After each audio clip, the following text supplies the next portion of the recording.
So what we're going to be looking at in this new topic is we're going to be looking at non-linear equations. So remembering that linear equations were our straight line graphs, in this instance we're going to be looking at graphs which are not straight lines. And the first one we're going to be looking at is the quadratic.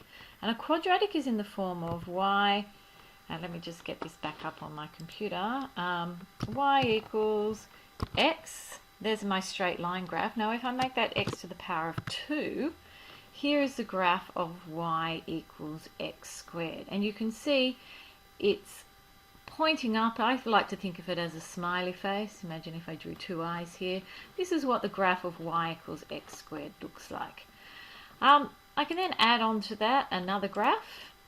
And imagine if I draw the graph of y equals 2 and x, making it a straight line. And I'm now going to do that to the power of 2.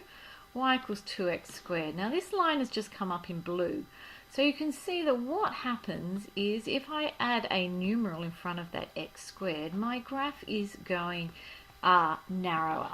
So if I then, for example, went to you, y equals, let's do it, 4x to the power of 2, you can see it gets narrower still.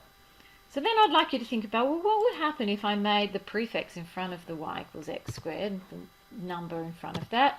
Say I made that a half, so let's do that, 0.5 x to the power of 2. And let's have a look at it. You can see that it gets wider. So that was this one in purple is y equals a half x squared. So imagine if I did y equals a quarter x squared, it's going to get wider still. And an eighth x squared, it's going to get wider still. So that's the thing that I want you to understand about quadratics. That it looks like a smiley face, and that's what we call a positive quadratic. And if we make the number in front of the x squared large, it makes the graph go smaller. And if we make the number in front of the x squared small, it makes the graph go fatter. So what happens then if we put a minus sign in front of there? So if I go y equals negative x, there's my straight line, to the power of 2, what happens is my graph is now reflected upside down.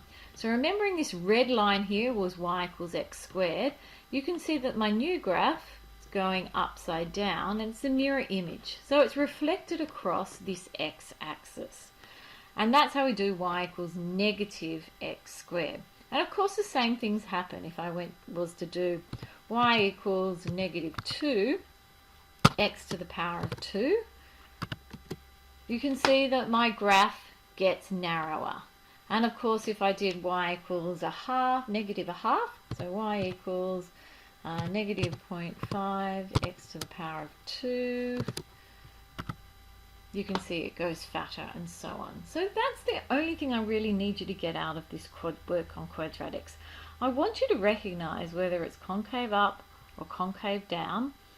And concave up is the smiley face, concave down is the frowning unhappy face. And then what happens if I put a whole number in front of it? It makes it narrower.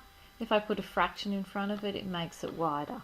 The other thing we should possibly look at is what happens if I say, for example, y equals x squared, and then if I add, say, 2 to that.